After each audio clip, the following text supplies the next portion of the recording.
बाजारे लनी चाउमीन या बर्गर तोहरे पसंद लाबा छोला होई तरगर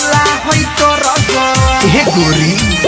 एहो गईनी बाजारे लनी चाउमीन या बर्गर तोहरे पसंद लाबा छोला होई तरगर काहेला ठंडा जोश करेलू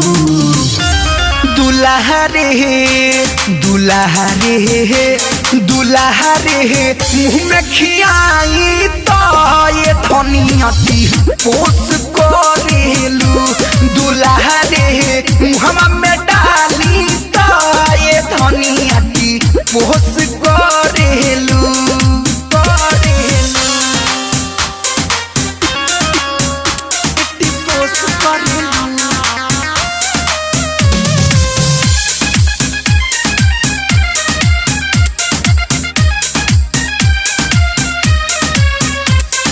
नथिया बाली कहलू संगे झुमको बनब मनी बोल कमन सबक गोरी नाही पुरमनी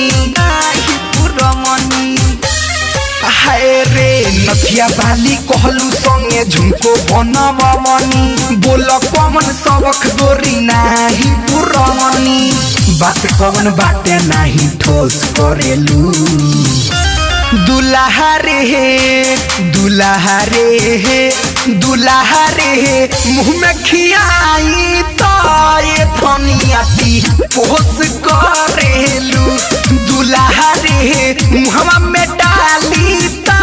ये धनियाती पोस करेलू पोस करेलू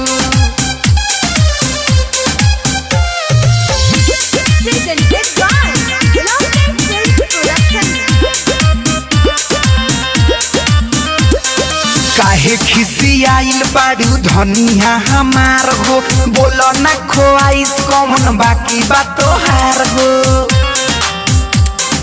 ए गोरी काहे खिसियाइल बाड़ू धनिया हमार हो बोलो न खोआइस कौन बाकी बात तोहार हो तनिसा में ना सनतोष करेलू दुल्हा रे मुँह में खियाई तो ये धनिया काहे टिपोस करेलू दुल्हा रे मुँह में धरा